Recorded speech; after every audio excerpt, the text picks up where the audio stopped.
Hi everyone, welcome back to my garden. My name is Morgan and today we're going to be going through my garden. It is June 21st. Yeah, I think it's June 21st and it's about 8 a.m. right now. It's already getting hot. I am in Central Texas Zone 8B and it's very hot. It's been one of the hottest summers on record, and we've had the least amount of rain this year for many years. I don't think it's rained for, it usually rains a lot in May. I think maybe we had like 1 or 2 days where it rained for a few minutes. So we've had basically no rain this whole garden season. And so yeah, the garden has been an interesting endeavor, but we still have a lot going on. There's some things that haven't thrived how I've wanted, just due to how hot it is, and I've had to rearrange a lot, giving plants more shade and things like that. So I think today it's only going to be 99 degrees, which is I think 41 in Celsius, so it's still going to be really hot. But let's go ahead and get into the garden tour. I have lots of exciting things to show you, and then I have some other things that aren't you know, so perfect, because I want to keep it real and raw, and I don't want to just show you what's going well, because not everything always goes well in the garden, and I think most of us can relate to that. So I want to show you everything that's going on in the garden, and we'll go ahead and get started. All right, so the first thing we have going, which is exciting, and maybe I'm a little overzealous, but I went ahead and started some seeds yesterday. So yesterday I started them, so nothing has popped up yet, but I started some echinacea, some zucchini, pumpkin, some other like summer winter squash, more zucchini, and that's another type of squash, and a lot of eggplants, and then another cucumber. So I started about 120 seeds yesterday, or seed pods yesterday. So we'll see how that goes. I might be getting a little ahead of myself, but a lot of these things can take the heat, so we will see. And I have a lot of empty spaces in the garden right now, and I really want to fill it up. So I went ahead and started some seeds, and a lot of these I probably will end up giving away or trying to sell. And so here we have my little patio, messy patio area, which I always show because it's always a mess. But I've got some new plants and I'm very excited about them. This is not new, but the stevia is still doing really well. My son put a little pinwheel in here and it's doing really well. We also had a little preschool class, and we started some seeds. So we started some okra and some arugula, and those are doing well. I'll probably put that in the garden pretty soon, but it was kind of fun. My son and some of his little friends got to start some seeds. Mint is finally starting to take off after I repotted it into this grow bag. I think it was just starved for space, and it's finally starting to take off. It looks really good, and I've actually harvested this a couple times. And my moringa tree, wow, it's taking off. It was probably half the size when I got it, and I bought it at the farmer's market for $10, and as you can see, it has a lot of new growth here. So I'm super happy about that. This is one of the most nutritious plants in the world. It's way more nutritious than kale and spinach and all of that. And look, there's even more new growth right here. It's just taking off. And you can, you know, put it in smoothies, and a lot of times it's in powder form. So that's kind of where you'll see it in like the grocery store and things like that. But it gets to be a full-size tree, so I'm super excited about that. This is new to the collection. This is a southern cherry tree. So I got it for a pretty good price, I think, and it looks pretty good. It's supposed to thrive in this climate. And so yeah, we'll see how it does. I put it in a grow bag. I think that's a 7-gallon grow bag, maybe a 10-gallon, but I'm pretty sure it's a 7-gallon grow bag. And I really like grow bags for fruit trees and things like that. I have my blueberries in grow bags.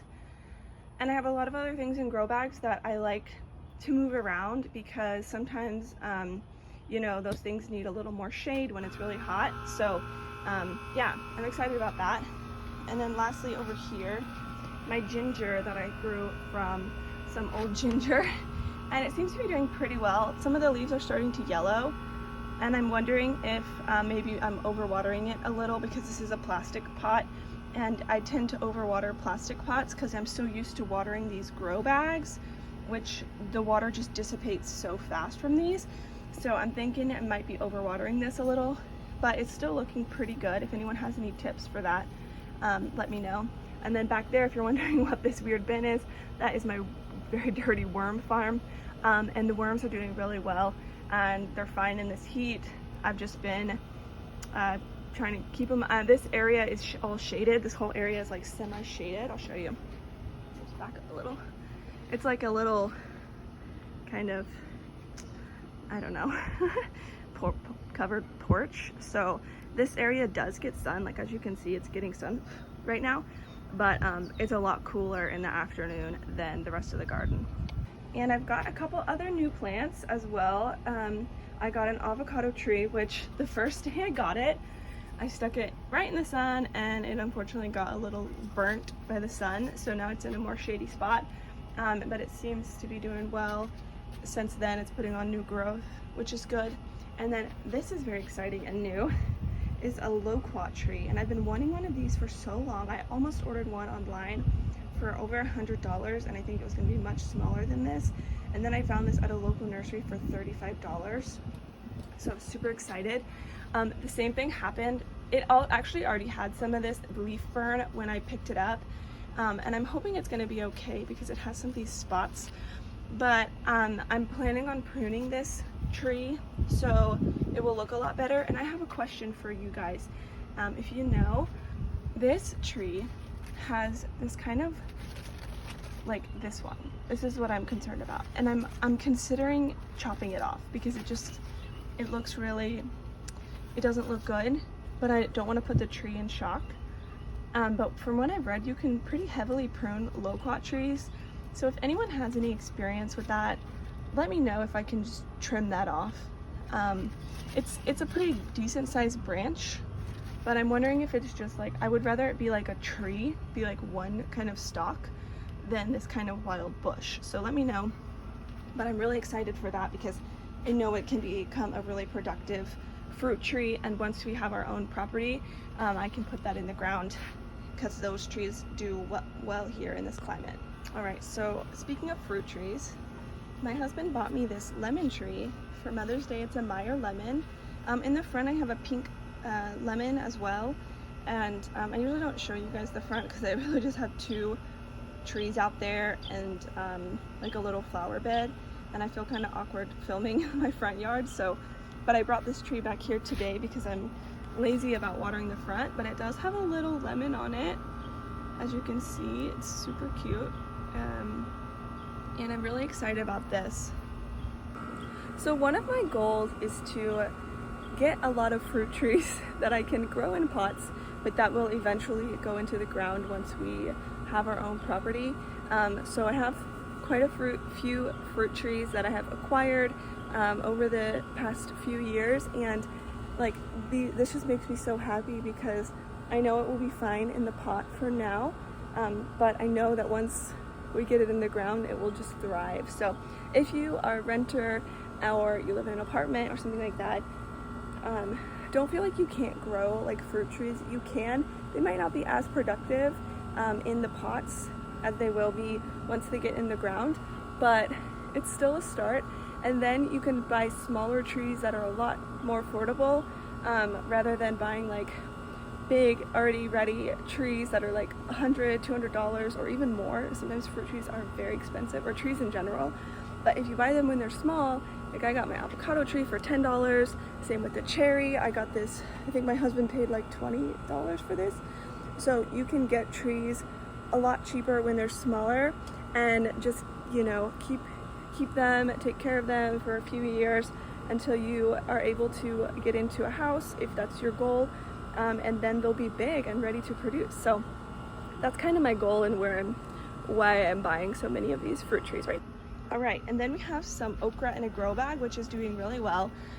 It's actually finally taking off. I feel like my okra has all been growing really slow, and this is my first year growing okra. So if you all have any tips, let me know. But this is one of the plants that really thrives in the heat here. So I've planted a lot of this throughout the garden. And then my blueberry bushes are pretty much done for the year. They still have a few blueberries on them. We didn't get a ton of blueberries, but this was only their second year. So I think next year they will just take off. And then we have my green stalk, which is doing okay. I think I planted kind of the wrong stuff in here. The green beans, as you can see, they've just kind of dried up. And it's just been way too hot for any plant like this. I mean, these plants do well in the summer in some climates, and yeah, the nasturtium is just drying up. My sage is doing really well, but it's just been really hot. So I will replant this entire thing once it starts to cool off. And I'm really excited to have it for like lettuces and kales and things like that, but it's just way too hot right now. This bed I have completely switched up. If you remember last time, it mostly had kale in it, and that was all done for the year. And I would keep it and try to revive it, but it was just getting eaten up by some kind of bug. So I decided to rip it out, and we've got some more okra here, which is actually looking really good. These seeds were actually got wet, and I was like, oh dang it, I have to plant them somewhere. So I just threw them in here. And then this is the newest addition to the garden, which I will show you guys. I am doing a week in my garden vlog, and I'm trying to show you like what I do every day in the garden. And I planted these. So I got a bunch of sweet potatoes for free, some sweet potato slips, and I planted them all throughout the garden. So I have a whole bunch of them, and then I still have my little strawberries that are done for the year, but they're perennials, so they will stay in here. Still getting some flowers, but anyways, so the sweet potatoes will kind of take off and take over this bed, which I'm totally fine with, because they also do really well in the heat, and they are one of the only things we can grow in the summer months here. And I have planted them all throughout the garden. So I'm really trying to go for like more of a permaculture type garden, kind of a wild garden, just because I don't have so much, well, there's many reasons, but one of the reasons is I don't have a ton of garden space. So by doing that, I maximize my growing space rather than just having, like, let's say okra in this bed. I can have okra, which will get really tall, and then along the bottom will be like the viney sweet potatoes. So it just kind of maximizes your growing area. So if you live in a smaller space, I would definitely try to do things like that, and kind of layer plants where you can grow things in the bottom, like root vegetables that, you know, they don't get very tall, and then things that are taller like okra, tomatoes, peppers, things like that. So that's kind of what I'm doing, and you'll see sweet potatoes throughout the garden. All right, let's move on to this bed. My lemon balm is still doing pretty good. It's been flowering a lot, so I've been cutting off the flowers. It's just really hot for it. We finally have some zinnias. Look how beautiful. These are, I don't know, some kind of purple zinnia. I don't remember the name. I'll put it on the screen. But yeah, we have so many zinnias finally coming up. I'll show you. I have another one over here. And that one's also really beautiful, little pink one. And then we've got a whole bunch over here. I just decided to plant a ton of zinnias throughout the garden because they can deal with the heat, and I just love them. I think they're so beautiful. So, and then my cilantro, which I showed you all in my last video, how to garden for free, it's going to seed. It's almost done. It's almost ready. There's still a little bit of green on here, so I'm gonna let this go for a little longer, and then I will harvest all the little seeds so I can grow more cilantro, random carrot, and as you can see, these are all sweet potatoes, and I've just planted them like throughout the garden here, and they pretty much all took, which I was really surprised about. And then we have more okra here. These okras are going a little slower, and then a pepper. Finally got some little peppers coming in right there. I think this is yeah, this is a bell pepper, and so that's doing well. And then here, climbing up the trellis, is my loofah. And we do have over here somewhere, we have a bunch of little baby loofahs. I'm super excited. I really hope that these they pollinate and are able to. I've actually been hand pollinating when I see the other flowers, the male flowers, right? No, the female flowers. I have been hand pollinating them. I did have a couple up here, as you can see right here, that kind of dried out, and I'm wondering if they're just really close to the sun. They're just really high up. There's another one.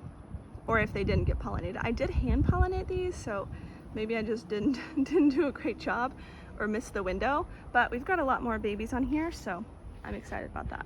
And then at the very end of this bed, we have a few little pepper plants that are finally starting to take off. This is a shishito pepper, and it's got quite a few little peppers on there. There's actually quite a few on here. Quite a few little, oop, is that blurry? Shishito peppers here. And then this one, I don't know what this one is. I think this is a bell pepper. Yeah, it is, because I actually picked a bell pepper off of this a few days ago, a really small one. So that's doing all right. It has like maybe a few little ones, but it's doing okay. These were really struggling in the container they were in, so I moved them to grow bags, and they've just been doing a lot better since then. And then we have our wild tomato bed, which has really been so productive this year, and I've been so happy with how many tomatoes we've gotten. We've gotten a lot, and they just keep coming. So pretty much I already was out here this morning and I already picked you know, about half a pint or a pint of cherry tomatoes. This is by far my favorite tomato. These little yellow, you can't really see them, it's hard to, these little yellow plum tomatoes, these cherry plums, they have been the most productive. There's just tons on here, and even though it's so hot, they're still just producing a lot, and they're still producing flowers. The flowers, some of them have dropped off, I've noticed, but they are still producing. Like, look at that. So really happy about that. My, oops, super blurry, sorry, my big slicer tomato, we got about six or seven big slicers off of there, and now it's kind of done. I'm wondering if it will come back to life once it cools down a little bit, but we'll see. And then I've also got sweet potatoes planted in there. And then here's two more cherries. This is the Sweet 100, and I'm not sure what variety this is. Just another cherry tomato, and these have also been super productive. They look a little sad, but they've been producing a lot. I would say the Sweet 100 has probably produced the most tomatoes, but they're really small. So it's up to you if you like the really tiny ones. I actually like those, and I like how they grow in these like really pretty clusters that you can, if they all ripen at the same time, you can, you know, cut them off and put them in your dishes, like roast the whole thing, and it looks really beautiful. So I would say that's a pro of those. But these ones are a little, they also do that, they're just a little bigger. And I really like all the tomatoes we've picked. And then we've got some straw flowers, which are absolutely gorgeous. I'm so pleased. And it's funny because I just, you know, I planted random seeds, and all of the ones that have bloomed have been different colors. So I'm really just super happy about that. It really brightens up the garden. And pollinators have been loving those. That one I think I'm gonna chop off, and hopefully it will regrow. So I did end up taking out my sweet peas. They were on the end of their leg. So my friend gave me some Malabar spinach that I have put in here, and it's starting to climb up. And then this is a spinach that can take the heat. It's actually, I don't think it's actually a true spinach, but maybe it is, I can't remember. I think that's actually New Zealand spinach that I'm thinking of, but this is Malabar spinach, and it's a climbing spinach, so I have it on both sides of the trellis here. Whoa, I'm very good at filming, huh? And it's starting to climb up here. And then I have a really tiny watermelon that has just been kind of chilling there, but now all of a sudden it's wanting to take off. So, and then my green beans, they are on the end of their life. There might be a few to harvest off of there, but I'm just leaving them in here because they are a nitrogen fixer, and I'm letting them just live their whole life, run their whole course, and then I will chop, oh, there is actually a few on there. I will chop and drop these to give nitrogen back to the soil. And then here is my kind of last raised bed, last of these three type. I have a big thing of borage, which is really beautiful, and the pollinators love it. These flowers are actually edible. Personally, I haven't eaten one yet, but yeah, it's like a huge bush of borage. And then we have cucumbers that are finally starting to take off. They were really stunted, I think, and I think it was just hot, and I also gave them a feeding of liquid seaweed fertilizer, so that seems to have helped a lot. And then we have more sweet potatoes, more zinnias, sweet potatoes and zinnias, all kinds of mixed in around here. And I'm hoping that next month or in a couple weeks, all of this will be like a wall of zinnias That's my hope. And then I have cilantro that has gone to seed, which I will do the same thing, save the seeds of cilantro. And then we have some bush beans here. And we have 2 little tiny eggplants, which are doing really well, started from seed. Oh, surprise. I also have okra, more okra back there. And once I pull out this cilantro, the okra will have plenty of space, I think. And the green beans will also be pulled out pretty soon, so the okra will have plenty of space to spread out. I would say that's another tip for if you live in a small space and you have a small space garden, is to not just like wait until the plant is done to plant something new. Like for example, the okra, the sweet potatoes, the green beans are kind of taking up some of the space that the okra will need, but I know that I will be removing those green beans before the okra gets too big, and then it will spread and have more space. So you can do that by starting little seeds in seed pods, but if you want to direct sow, you can totally, like if you know the plant is going to come out in a week or 2 or a month, you can start seeds really close to those plants. Just make sure they're getting enough sun, and that way you kind of maximize your garden space and you're not waiting for a plant to be completely done to put in another plant. All right, so here's my disappointing bed. Actually, I have 2 disappointing beds, but this is a mild disappointment. This tomato's finally produced a tomato. This is a micro tomato. It's only supposed to get to like 2 feet tall, and so I think, I don't know, it's just sad.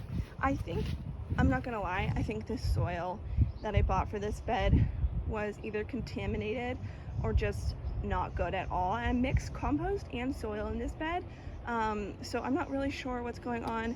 Everything really yellowed.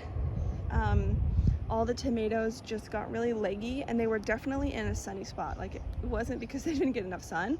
So I'm thinking it's a nutrient thing. I've been feeding them, and I also added some, kind of weird, but I added some like coals, slightly composted coals from the fire, because these are San Marzano tomatoes and they're supposed to like that apparently. I don't know, don't quote me, but like, look how weird, like what is going on? So I'm just really bummed about this bed. I'm gonna probably rip it all out and add a bunch of compost to it and try again in the fall, but hopefully it will do better. If not, I'm not really sure. So I did finally start getting some peppers, some Tabasco peppers on here, but none of the other peppers have produced anything.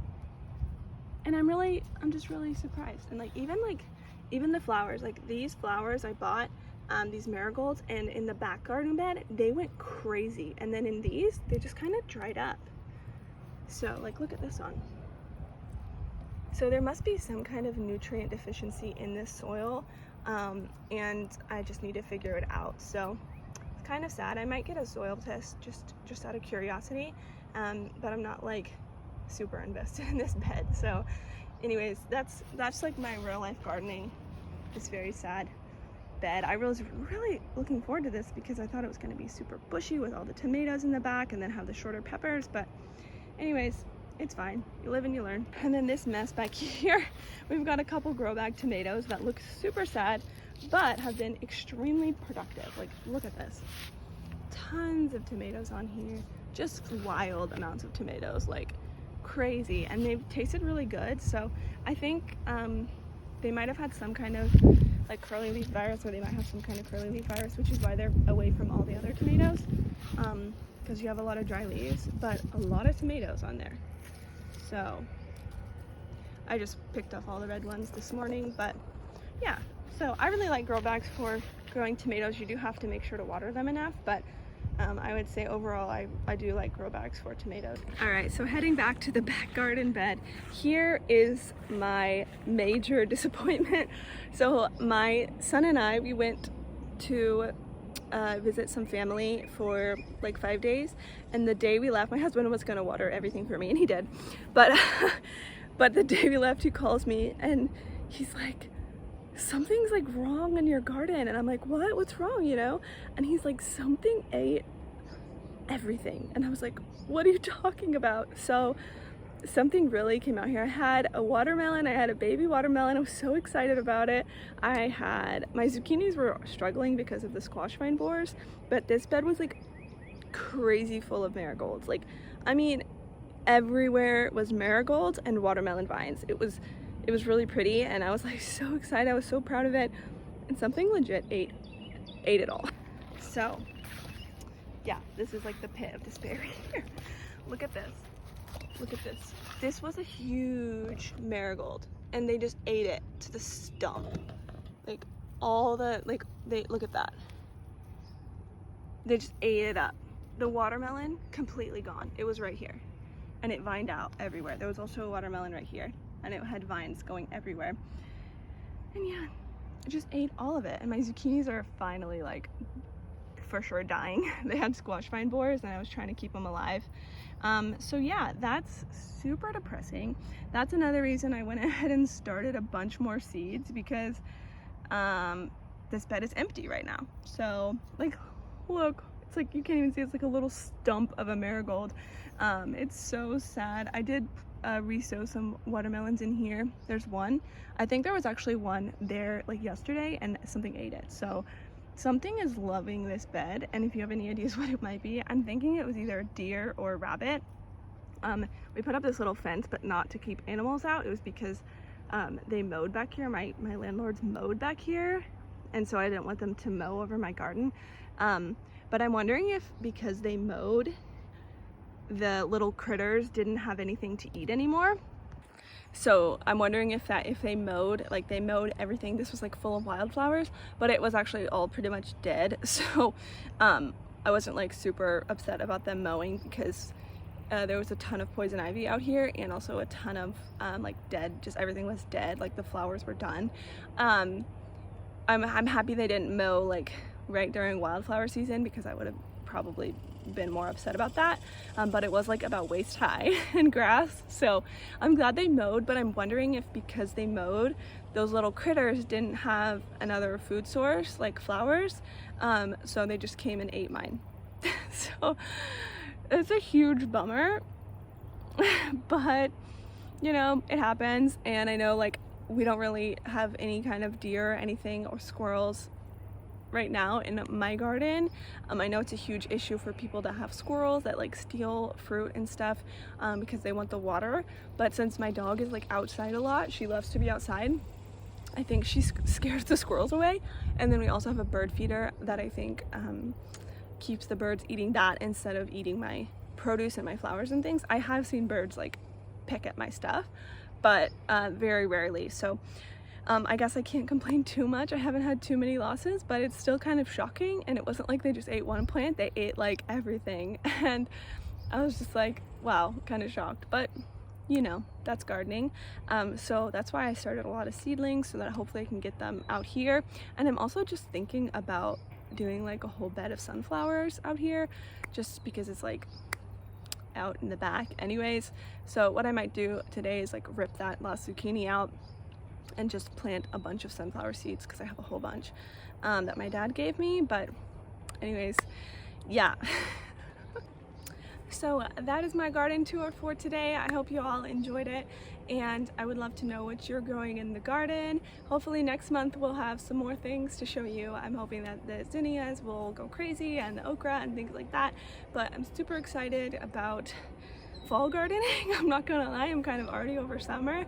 I know a lot of people look forward to the summer gardens, which I do too, because I love I have become a tomato lover since I've grown my own tomatoes. I used to hate tomatoes, but now I love it. And I do love some of the summer crops, but it's really hot here and it's a little exhausting, and it's like 8 something right now and I'm sweating. So yeah, that's how it goes around here. So I'm super excited for the fall, and I'm gonna have a really nice fall garden hopefully.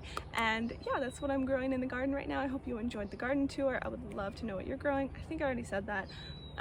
But yeah, if you like this video, please subscribe to my channel and like this video. I'm a new YouTuber, so, or YouTube video maker, whatever.